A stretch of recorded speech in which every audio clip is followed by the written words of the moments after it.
저는 작년 이맘때쯤에 제가 눈을 수술했습니다. 교회 사역을 하던 중에 검은 눈동자가 터졌는데 그걸 조금 예사롭게 여기지 않고 좀 잘 치료를 했으면 좋았을 텐데 좀 교회 사역에 여러 가지 좀 여름 사역들이 겹치고 또 열심을 내다 보니까 좀 방치를 하게 되었고 망막이 좀 이상까지 오게 돼서 병원에 가보니까 조금만 더 있었으면 실명하게 됐을 거라고 의사가 말하면서 그 의사가 참 하나님을 믿는 분인지 모르겠지만은 이거 하나님의 은혜인 것 같습니다 라고 말해서 수술을 하게 되었고, 그때 이후로 예전처럼 시력이 많이 그렇게 좋지 않게 되었습니다. 그러면서 한 가지 깨닫는 것은 굉장히 시력이 좋다고 자부했고 잘 보아서 기뻐했던 그런 목사였는데 잘 안 보이니까 상당히 불편하고 힘들었습니다. 제 삶에 대한 태도가 바뀌었습니다. 사랑하는 가족을 볼 수 있고, 사랑하는 자녀를 볼 수 있고, 사랑하는 성도들을 볼 수 있고, 제가 목회하는 그 목회 임지는 저녁 노을이 질 때 참 아름답거든요. 여기도 아름다운가요? 굉장히 아름다운 그 모습을 그냥 평상시에 그냥 그렇게 보았던 모습들이 너무나도 그립고, 하나님 앞에 내 삶의 태도가 하나하나 한순간 한순간이 너무나도 감사한 것들이었구나.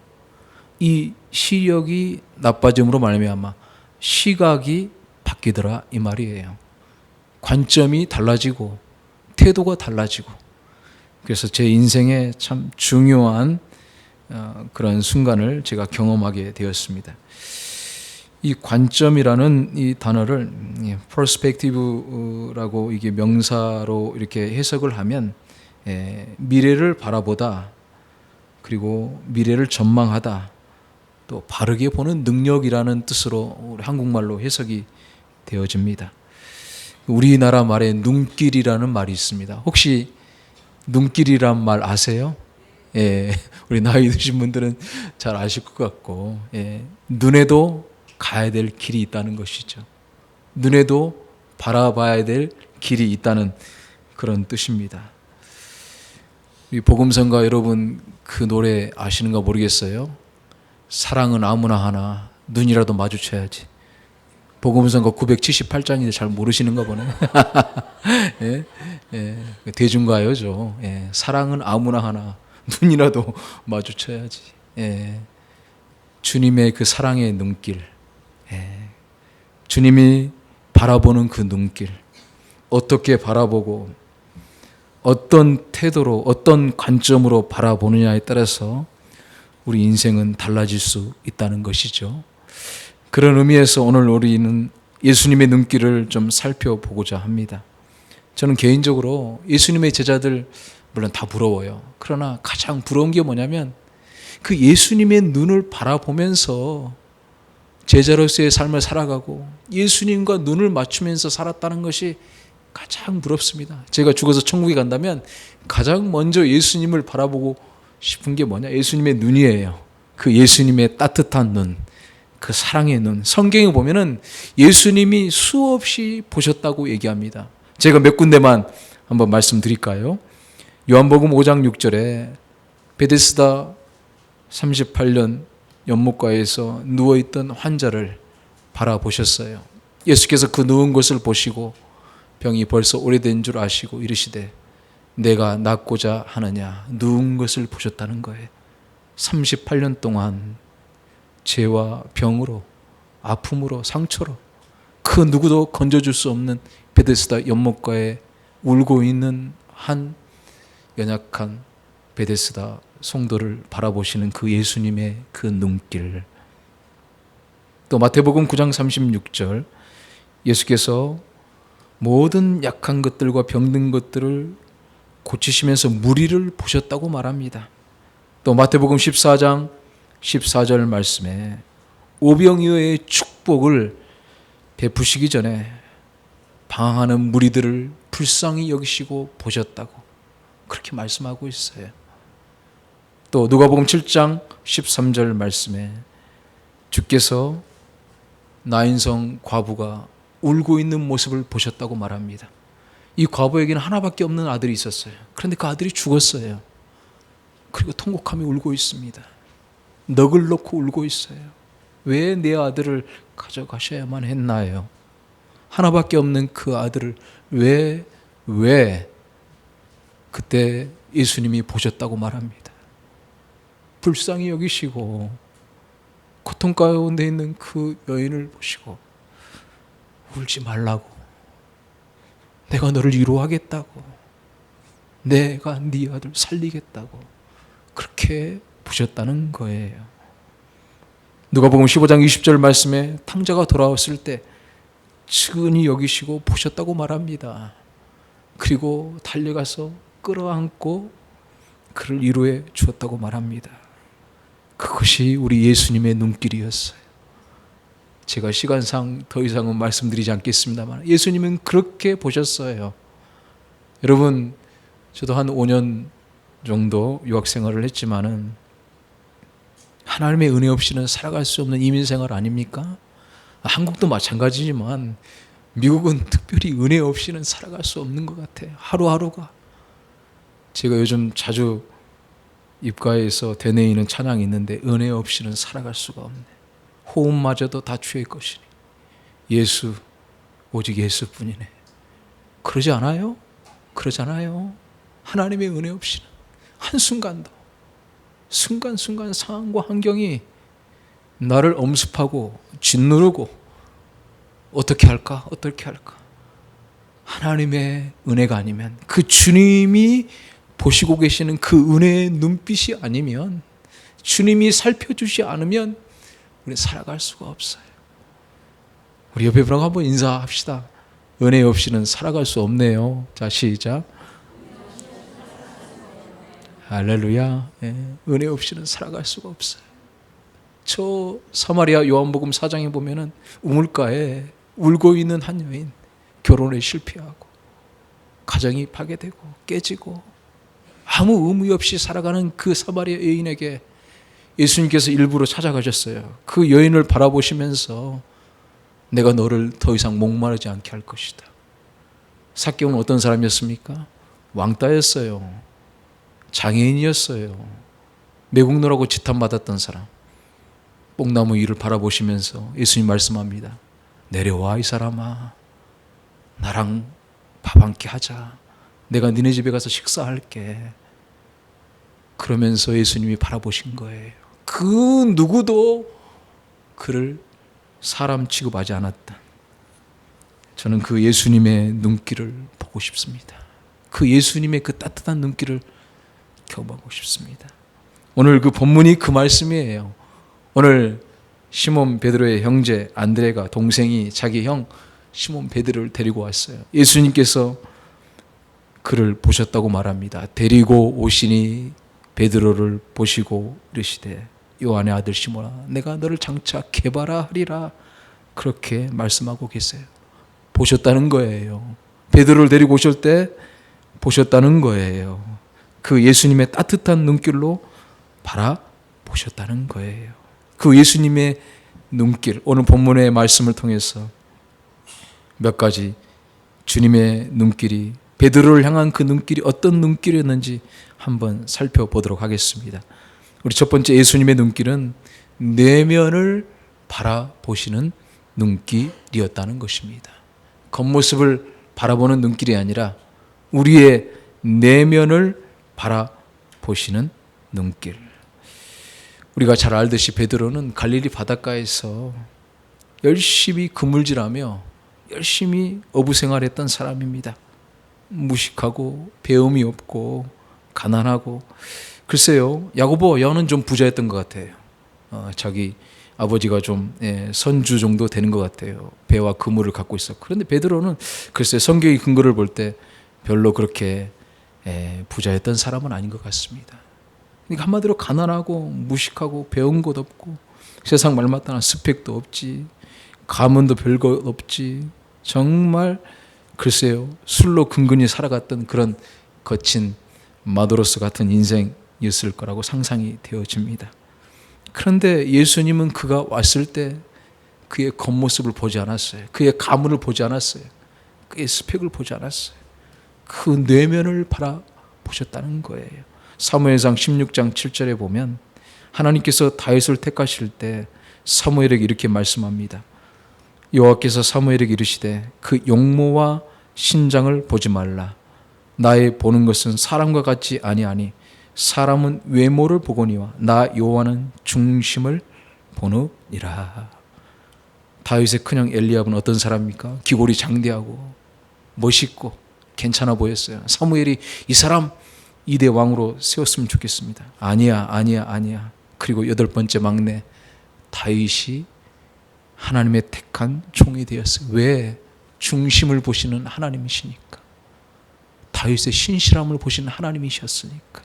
목동 다윗, 이제 10대 어리고 부족한 다윗이었지만 하나님은 중심을 보셨다는 것입니다.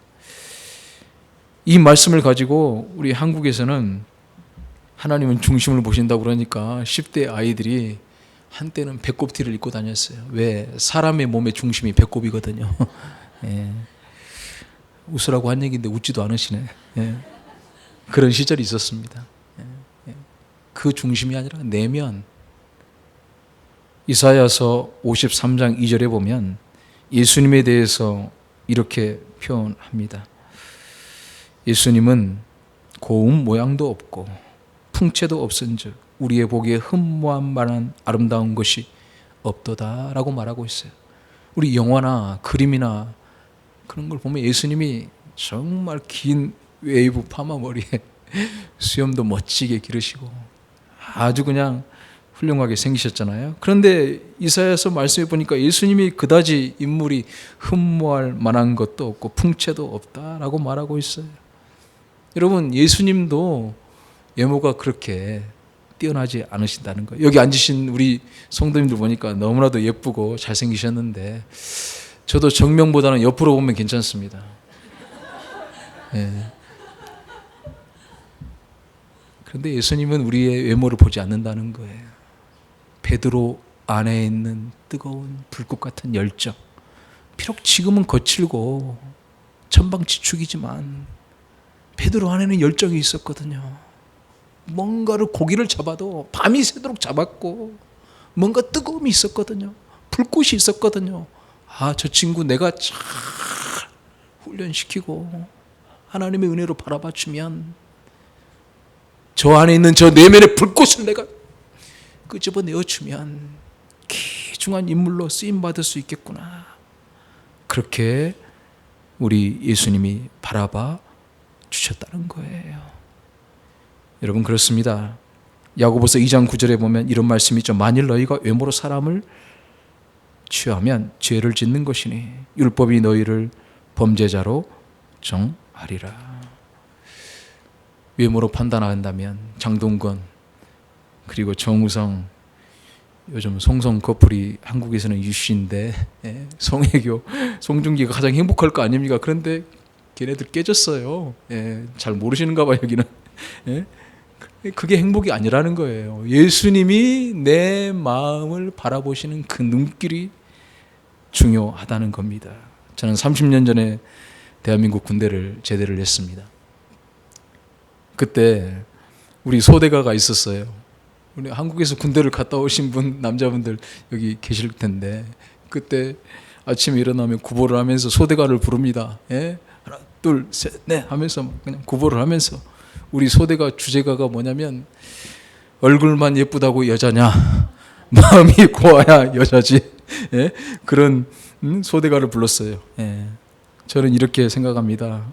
얼굴만 예쁘다고 성도냐, 마음이 고와야 성도지.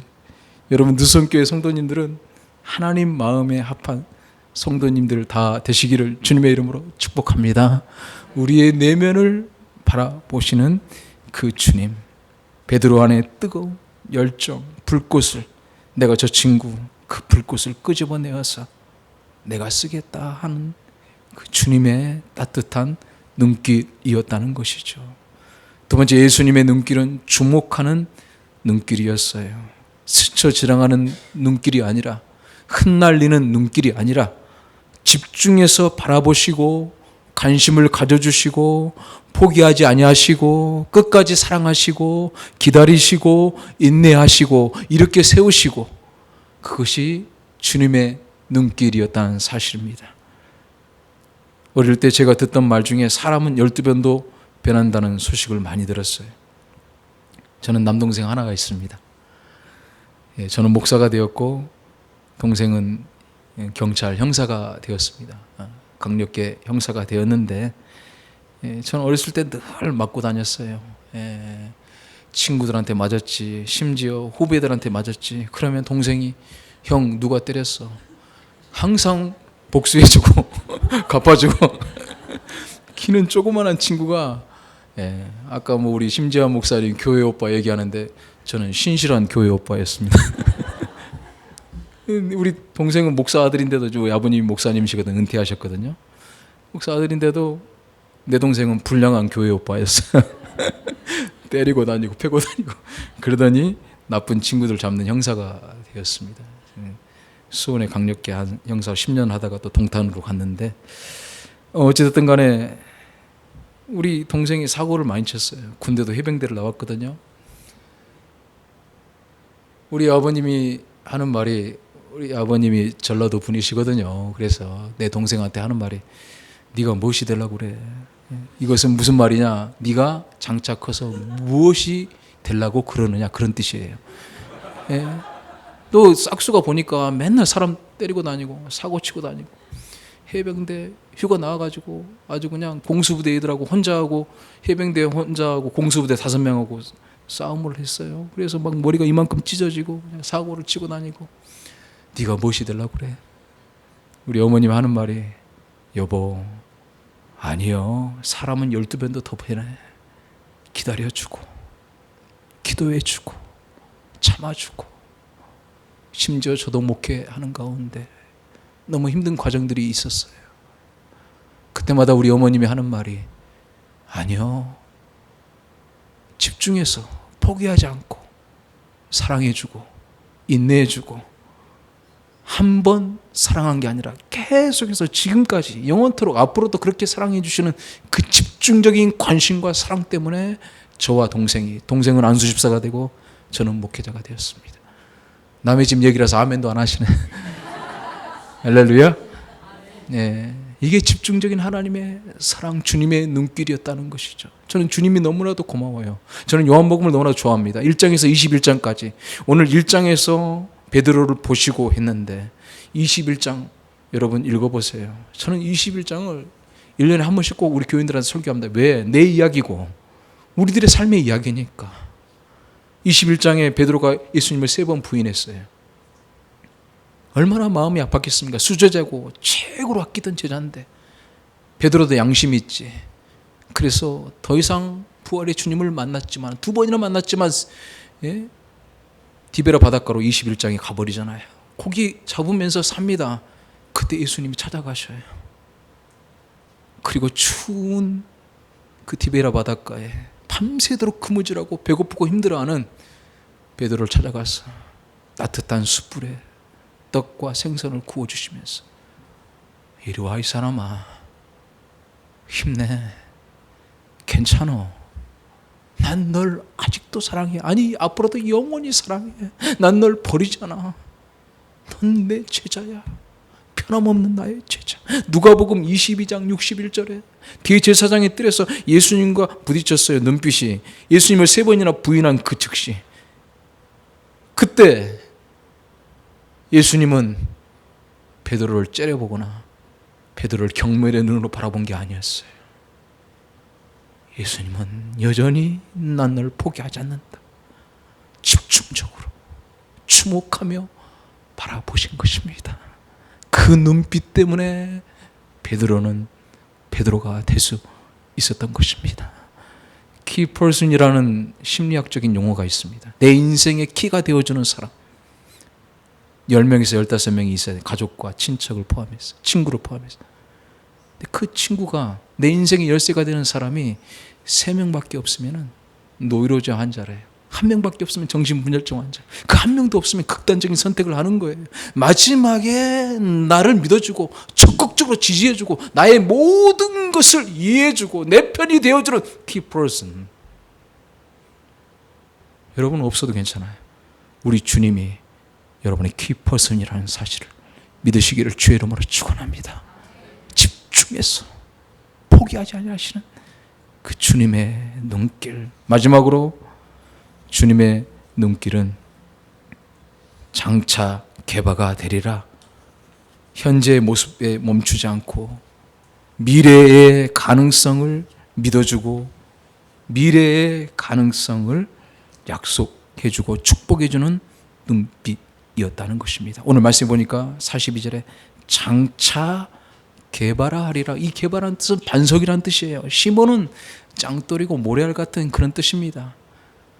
모래알 같고 언제 흩어질지 모르고 참 연약한 그런 천방지축 베드로야, 너는 지금 그런 모습이지만은 나는 마침내 네가 변화되고 마침내 네가 바위가 되고 마침내 나의 진정한 제자가 되고 아름답게 순교하고 하나님의 영광을 쓰임받는 나의 개바가 되리라. 할렐루야. 이게 주님의 눈길이었어요. 장차 개바가 되리라. 장차 개바가 되리라. 현재 상황에 머물지 않고 앞으로 너는 나의 아름다운 바위 같은 제자가 될 거야. 이 사람아, 너는 앞으로 나의 소중한 제자가 될 거야. 지금까지 저와 여러분이 여기까지 오기까지 그 눈빛이 있었어요. 우리 어머니, 우리 아버지, 믿음으로 기도해주는 주의 성도들의 눈빛, 우리 오수택 목사님의 그 사랑의 눈빛, 또 여러분을 위해서 기도해주는 그런 구역 강사, 구역장님들의 눈빛, 그리고 권사님, 집사님, 내 남편, 내 아내의 그 눈빛, 힘든 이민생활 가운데 그 눈빛이 있었기 까닭에, 그리고 우리 주님의 그 눈길이 있었기 까닭에 지금 어렵지, 상황과 환경은 여전히 너무나도 연약하지, 앞에 가로막고 있는 현실이지. 그러나 장차 너는 잘 될 거야. 장차 너는 좋아질 거야. 장차 너는 축복을 받을 거야. 반드시 하나님의 은혜가, 하나님의 눈길이 거기 있다는 사실을 믿으시기를 주의 이름으로 축원합니다. 오늘 저는 이 예야만 여러분에게 말씀드리고 오늘 말씀을 마무리하고자 합니다. 우리나라 장애인 선교단체 중에 한국 미랄 선교단체라는 곳이 있습니다. 미국에도 있는 걸로 알고 있습니다. 거기에 대표되시는 이민우 목사님이라는 분이 계십니다. 그는 한국의 LG라는 그런 회사의 최고 재무 책임자, 경영자까지 올라가셨던 분입니다. 억대 연봉을 받았던 분인데 그걸 포기하고 미랄 선교단이라는 장애인 단체를 이끌어 가게 됩니다. 그분이 쓴 책 중에 나는 너를 믿는다 라는 책이 있습니다. 나는 너를 믿는다. 고등학교 2학년 때 시험을 치렀는데 시험을 쳤는데 전교 492명 중에 전교 492등을 했어요. 잘 이해가 안 오세요? 꼴등을 한 거예요. 꼴등을. 네, 전문적인 용어로 꼴등을 한 겁니다. 성적표를 가져왔는데 아버지가 대실망하고, 아까 제가 말씀드렸죠. 네가 무엇이 되려고 그래. 그렇게 아버지가 말할 줄 알았는데 아버지가 한마디 하는 말, 나는 너를 믿는다. 그럼에도 불구하고 나는 너를 믿는다. 또 한 가지 비하인드 스토리는 경기도 가평에서 기차 통학을 하는데 수많은 불량배들과 싸우고 패싸움을 하고 또 여학생을 이렇게 좀 이렇게 힘들게 하고 그런 일의 주인공이 이민우라는 사람이었어요. 그래서 학교에서 정학을 당하고 교장 선생님 또 선생님들이 난리가 나고 또 심지어 자퇴까지 하게 되는 상황에서 손이 발이 되도록 빌면서 집에 같이 돌아오는데 아버지가 화를 내고 아주 그냥 분노할 줄 알았는데, 그럼에도 불구하고 아버지의 말 한마디, 나는 너를 믿는다. 여기까지는 그래도 괜찮아요. 2달 동안 가출을 했어요. 학교를 안 나와. 이건 뭐 빼도 박도 못하는 거예요. 학교에서는 이제 더 이상 구제할 수가 없습니다. 그런데도 아버지가 정말 손이 발이 되도록 빌었어요. 한 번만 기회를 주십시오. 한 번만 기회를 주십시오. 그리고 겨우 사정해서 설득해서 아들 이민우하고 돌아오는 길에 한마디 하는 말, 뭐라고요? 나는 너를 믿는다. 이 정도면 감이 오셔야 되는데, 우리 한번 해볼까요? 나는 너를 믿는다. 그 아들이 아버지의 사랑과 아버지의 신앙과 믿음의 기도로 한 번도 나를 향해 실망하지 않고 극히 바라보면서 나를 믿어준 그 아버지의 눈빛 때문에 꼴등이었던 그 학생이 서울대를 졸업하고 LG 최고의 자리까지 올라가고 장애인 미랄 선교 단체를 이끄는 하나님의 위대한 사람이 되었습니다. 그것이 바로 주님의 눈빛입니다. 그것이 우리 주님의 마음입니다. 베드로를 포기하지 않았다. 그 주님의 사랑. 끝까지 여러분을 지켜보고 계시고 끝까지 여러분을 사랑하시고 여러분의 아픔과 상처와 눈물을 바라보시고 힘내라고 숯불에 떡과 생선을 준비하시면서 내가 너를 이렇게 위로하기를 원한다. 내가 너를 이렇게 격려하기를 원한다. 그것이 주님의 변함없는 눈길이라는 것입니다. 힘내십시오. 주님이 여러분을 그렇게 바라보고 계십니다. 베드로를 보고 계시듯이 주님은 포기하지 않습니다. 도와주십니다.